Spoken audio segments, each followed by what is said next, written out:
नमस्कार दोस्तों, आज हम बात करने वाले हैं फिर से एक इंडस वैली सिविलाइजेशन के टॉपिक पर। और आज हम बात करेंगे कैसे इसका पतन हुआ, यानी decline of Indus Valley civilisation. इसका जो है कैसे ये पतन हुआ, कैसे ये खत्म हुआ, हड़प्पा सभ्यता के बारे में आज हम लोग पढ़ेंगे। तो आप लोग का सभी लोग का स्वागत है अभ्यास क्लासेस पर, और मैं हूँ विनय। तो पहले हम लोग बात करें कि अगर हम लोग पहले पढ़े थे तो grid system, roads, town planning, Indus Valley civilisation के बारे में पढ़े थे, ड्रेनेज सिस्टम के बारे में पढ़े थे। लेकिन एक टॉपिक छूट गया था, इंडस वैली सिविलाइजेशन के पतन के बारे में पढ़ने से पहले हमें एक टॉपिक और पढ़ना है, टेराकोटा टॉयज। गाइज, ये ऐसा मतलब टॉयज है ना, जो ये हमेशा ये लोग स्टील स्टील से बनाया करते थे, मिट्टी उट्टी से बनाया करते थे। लेकिन जो इसके ऊपर का लिखावट है, आप लोग पिक्चर के ऊपर देख सकते हो, जो ये इसका लिखावट है, ये लिखावट आपको आज तक, ये जो राइटिंग है, ये आज तक हमारे जो आर्कियोलॉजिस्ट हैं, जो हमारे वैज्ञानिक है, आज तक इसका पता नहीं लगा पाए हैं कि ये लिखा हुआ क्या है। आज तक इन लोगों ने पता ही नहीं लगा पाया कि आखिर ये खिलौनों पर ये क्या लिखा है, ये कौन से अक्षर, ये कौन से लेटर है। आज तक उनको पता ही नहीं चल पाया। तो इसलिए आज भी ये रहस्यमयी एक बना हुआ है। और ये खिलौने हमें क्या समझाते हैं, ये भी पता हम लोग को अच्छे से नहीं चलता है। लेकिन यहाँ पे तो ये स्कूलों से हमें पता चल रहा है कि कोई एक इंसान है जो दो बाघों को अपने हाथों में लेकर मार रहा है। ये कोई एक सिंबल हो सकता है, फिर कुछ भी हो सकता है, लेकिन आज तक हमें ये अभी तक पता नहीं चला है।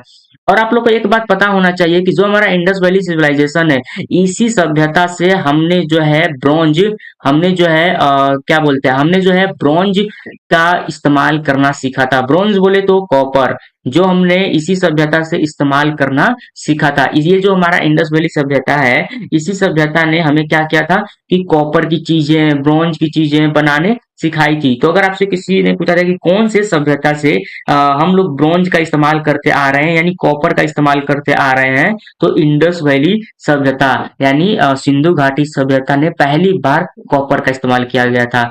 ठीक है, अब हम बढ़ते हैं अगले टॉपिक के बारे में। तो हमारा अगला टॉपिक होगा कि इससे जो है इसका पतन कैसे हुआ। ठीक है, इसका डिक्लाइन कैसे हुआ। तो अगर हम देखेंगे इसका डिक्लाइन कैसे हुआ, एक मिनट का,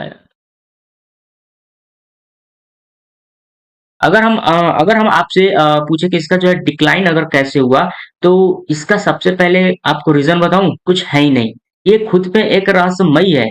ये आज तक जो है किसी को पता चला ही नहीं है कि आखिर ये किस कारण जो है इसका पतन हुआ है। ठीक है, ये अगर इसका पतन का बात करें तो ये जो पतन हुआ था 1900 बीसीई में। ठीक है, ये 1900 बीसीई में इसका पतन होना शुरू हो गया था, या फिर ऐसा बोल सकते हैं कि 1900 बीसी में ये पूरा तरीके से समाप्त हो गया था। फिर उसके बाद ये एक फ्लोरिशिंग अर्बन कल्चर थी, यानी ये सभ्यता बहुत ही विकसित थी। इसमें आप लोग को पहले ही बता चुके हैं कि इसके ड्रेनेज सिस्टम, सैनिटेशन सिस्टम, इसके टाउन प्लानिंग सिस्टम, इसकी नदियां, इसकी पब्लिक बाथ थे, जिसको हम लोग ग्रेट बाथ के भी नाम से जानते हैं। इसके कुएं, नदियां, नाले, घर, सब कुछ आपको किस प्रकार की ईंटें थी। यहाँ की ईंटें भाई क्या मजबूत थी, आज भी ईंटें हमें यहाँ के देखने को मिल जाती हैं। इसकी ईंटें जो बनती थी ना, 1:2:4 में बनती थी। इतने सारे आप लोग को चीजें मैं पहले ही बता चुका हूँ। आप लोग अगर पिछले वाले वीडियो नहीं दिखे होंगे तो जरूर उसको देखें, तभी ये टॉपिक समझ में आप लोग को आएगा।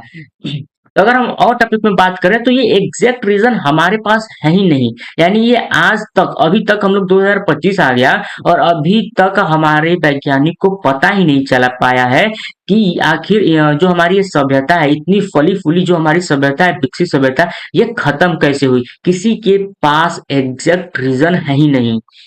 कुछ लोग कहते हैं, अगर कुछ लोग का माने तो कुछ लोग कहते हैं नेचुरल कैलेमिटीज, यानी कि जैसे बाढ़ आ गया या कहीं पर सूखा हो गया। क्लाइमेट चेंज का मतलब हो सकता है कि हमारे जब मौसम बदलते हैं, हमारे जो क्लाइमेट चेंज होते हैं, जैसे क्लाइमेट चेंज हो गया, मान लो ड्रॉट आ गया कहीं पर, ठीक है, यानी सूखा हो गया, खेती ही नहीं हो पाया। ठीक है, एग्रीकल्चर भी इसका एक एग्जाम्पल हो सकता है। फिर उसके बाद या फिर कहीं पर भी बहुत अधिक बाढ़ आ गया, जो फर्स्ट मैंने लिखा है फ्लड, कहीं पर बहुत अधिक बाढ़ आ गया जिसके कारण पूरा सभ्यता बह गया। जैसे आजकल हम लोग देख सकते हैं बिहार में या फिर और भी जगह का ले, तो वहां पे बहुत सारे अधिक से बाढ़ आए हुए हैं। हर एक नदियां, गंगा नदी का तो भाई क्या ही बोला जाए, गंगा माता नदी का क्या अपनी पावर दिखा रही है, बोला ही नहीं जाए, पूरे गांव को ले डूब रही है। तो ऐसा ही कुछ हो सकता है, कुछ वैज्ञानिकों का मानना है। और कुछ वैज्ञानिकों का मानना है कि या फिर सूखा आ गया हो, ठीक है, यानी वहां पर बारिश ही ना हुआ हो, सूखा पड़ गया हो, इसके कारण लोग यहाँ पे अपना खेती नहीं कर पाए हो तो भूख के कारण मर गए, ये एक रीजन हो सकता है। और अब रीजन का बात करें तो ओवर यूज ऑफ रिसोर्सेस, यानी कि उन लोगों ने डिफोरेस्टेशन किया और एक्सेसिव फार्मिंग करने से वजह से वहां की जो जमीन थी इनफर्टाइल हो गई, यानी वहां की जो जमीन थी वो उपजाऊ कम हो गई, ठीक है, कम उपजाऊ वहां की मिट्टी बन गई, तो फिर वहां पर हमें हमें खेती करने का कुछ फायदा ही नहीं होता था। और पहले को पता है कि पहले आप लोगों को केमिकल वेमिकल नहीं होता था कि अब आप केमिकल मार दो तो हमारी जमीन फर्टाइल हो जाएगी, अच्छी फसल हो जाएगी, जो आजकल के किसान या फिर आजकल के भाई, मैं भी एक किसान से हूं तो मैं भी बोल सकता हूँ कि आजकल हम लोग ये जरूर करते हैं कि धानों को गेहूं को हमेशा हम लोग क्या करते रहते हैं कि केमिकल मतलब हमेशा दवाइयां छिड़कते रहते हैं। तो ये हो सकता है एक रीजन कि वहाँ के जो लोग इतने ज्यादा फार्मिंग कर दिए कि वहाँ की जो मिट्टी थी वो इनफर्टाइल हो गई, जिसके कारण यहाँ के जो लोग थे, यहाँ के बच्चे भोजन नहीं पा पाते थे, इसलिए इन लोगों ने माइग्रेट कर दिया, ठीक है। और यहाँ पे एक और रीजन है कि रिसोर्सेस की कमी, यहाँ पर ये भी हो सकता है कि जब हमारा डिफोरेस्टेशन होगा, एक्सेसिव फार्मिंग होगा, तो हमें रिसोर्सेज की कमी होगी ही होगी।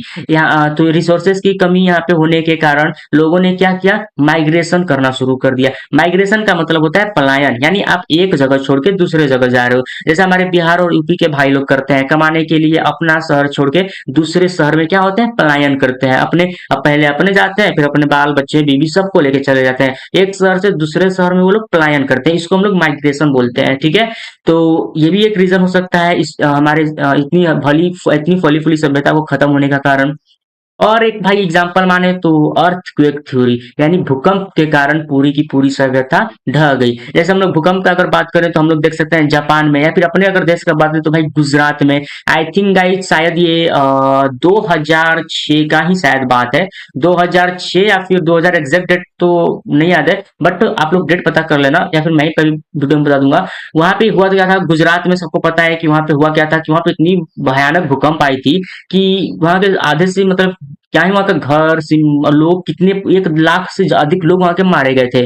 तो ऐसा ही कुछ हो सकता है, भूकंप आया हो जिसके कारण यहाँ पे लोग क्या हो गए हो कि सारे के सारे लोग मर गए हों, ठीक है, ये भी हो सकता है। लेकिन यहाँ का एक और रीजन हमारे कारण देते हैं, हमारे जो साइंटिस्ट हैं वो रीजन हमें बताते हैं कि यहाँ भूकंप आने का जो कारण है उसके चलते हमारी जो नदियां हैं वो अपनी रास्ता बदल ली, और जब रास्ता बदलेंगी तो बाढ़ हमारे शहर में आएगा, हमारे यहाँ पानी की कमी होगी, तो हमारे यहाँ सूखा हर जगह हो जाएगा, जिसके कारण हमारा फसल नहीं हो पाएगा, तो हम कुछ खाएंगे नहीं तो हम मर जाएंगे, ये एक रीजन हो सकता है। और दूसरा जो वाटर सप्लाई खत्म होगी, जाहिर सी बात है जब हमारी नदियां अपना रास्ता बदलेंगी तो या तो हम मरेंगे, मतलब किसी भी रीजन में हमें ही मरना है। अगर हमारी पानी की समस्या भाई हमें है तो हम ही मरेंगे, अगर हमारी नदियां हमारे शहर में घुस जाती हैं फिर भी हम उसमें डूब कर मर जाएंगे, अगर हमारी नदियां दूसरे शहर की तरफ अपना मुंह मोड़ लेती हैं तो फिर भी हम सूखे से मर जाएंगे बिन पानी पिए। ये भी दोनों दोनों कारण में मरेंगे हम ही, इसीलिए बोला जाता है भाई कि अब अभी भी वक्त है अपने पर्यावरण अपने प्रकृति को संभाल कर रखना चाहिए।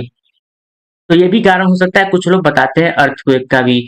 अगर और भी बात करें तो एपिडेमिक, एपिडेमिक का मतलब होता है महामारी, महामारी, यानी यहाँ पर जो है महामारी आ गई थी, ठीक है, इसके कारण सारे के सारे लोग मर गए। एक बिगेस्ट एग्जांपल ले सकते हैं हम लोग, कोरोना अभी जो आया था, सारे लोग क्या कर रहे थे, अपना जो भी देश में पढ़ाई कर रहे थे, जो भी देश में रहते थे, सारे के सारे वो देश छोड़कर अपने भारत देश में आ रहे थे।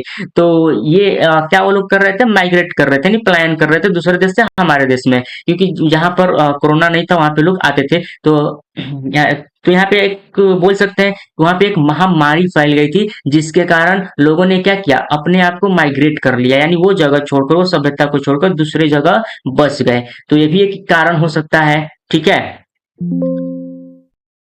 तो ये इतने सारे कारण, और कुछ लोग भाई बोलते हैं, कुछ जो इसको हमारे साइंटिस्ट हैं वो बोलते हैं कि आर्या ने युद्ध किया था, आर्या जो हमारा समाज है उन्होंने क्या किया था कि इंडस वैली सिविलाइजेशन पर वार किया था, अचानक से युद्ध किया था, जिसके कारण पूरी की पूरी सभ्यता को मार दिया गया था, पूरी की पूरी सभ्यता यहाँ पर खत्म कर दिया गया था। भाई यही सब हमारे इतनी फली फूली विकसित सभ्यता को खत्म होने का कारण इतने सारे हैं, लेकिन आज तक भी ये रहस्यमय बना हुआ है कि आखिर ये सभ्यता खत्म कैसे हुई। यहाँ पे हमें एक फिल्म भी देखने को मिल सकता है ऋतिक रोशन का, मोहनजोदाड़ो जो नाम करके मूवी आया था, आप लोग देख सकते हो, उसमें भी दिखाया था कि लास्ट में बाढ़ आ जाता है और सारे के सारे लोग उसी में बाढ़ में गांव शहर सबके सब डूब जाते हैं। तो लेकिन आज भी अगर हम बात करें तो आज भी हमारे साइंटिस्ट वैज्ञानिकों को ये पता नहीं चल पाया है कि ये आखिर हमारी सभ्यता जो है खत्म कैसे हुई। इतनी हमारी टेक्नोलॉजी ऊपर तक चली गई है लेकिन फिर भी पता ही नहीं चल पाया। आप लोग इसी से समझ सकते हो कि आखिर उस समय लोगों के साथ हुआ क्या होगा कि सारे के सारे लोग मर गए, अचानक से सारी सभ्यता खत्म हो गई। तो आई होप कि आप लोग को ये वीडियो पसंद आया हो। ठीक है, आप लोग को सारे के सारे टॉपिक अच्छे से समझ में आए हो। जितने भी आपके सारे डाउट है आप लोग कमेंट में आसानी से पूछ सकते हैं, उसके लिए एक भी रुपया आप लोग को नहीं लगने वाला है। ठीक है, तो आई होप कि आप लोग को वीडियो पसंद आई हो, तो आप लोग चैनल को सब्सक्राइब जरूर करना, वीडियो को भी लाइक करना और गाइस जितना हो सके उतना शेयर करो यार, शेयर करो और घंटा दबाओ। मिलते हैं नेक्स्ट वीडियो में एक नए टॉपिक से। ये मैं 6 क्लास का शुरू कर रहा हूँ। ठीक है, 6 क्लास का एनसीईआरटी हिस्ट्री बुक से पहला चैप्टर अब शुरू करेंगे, जो कि पहला चैप्टर है, आई थिंक पहला चैप्टर है how wait two, 1 minute guys, जहाँ पे हम लोग देख सकते हैं कि हमारा जो पहला चैप्टर है हिस्ट्री का 6 क्लास का, what where what where how way. ठीक है, इसमें हम क्या पढ़ेंगे, कहाँ पढ़ेंगे, कैसे पढ़ेंगे, कब पढ़ेंगे। ठीक है, यानी कि जो हम इतिहास पढ़ते हैं वो हमें क्यों पढ़ना चाहिए, कहाँ हमको इतिहास पढ़ने को मिलता है, कैसे हमको पढ़ना चाहिए और कब ये सारी चीजें हुई थी। वेन में तो हमारा सबसे ज्यादा महत्वपूर्ण है, वेन यानी डेट्स, जिसमें हमें भर भर के डेट्स याद करनी पड़ेंगी आप लोग को, तारीखें। तो चलो आज वीडियो को लंबा नहीं करते हैं, यहीं पर वीडियो को खत्म करते हैं। आई होप कि आप लोग को पसंद आया, तो भाई चैनल को सब्सक्राइब करके वीडियो को भी लाइक कर देना। मिलते हैं नेक्स्ट वीडियो में, तब तक के लिए टेक केयर, बाय बाय दोस्तों।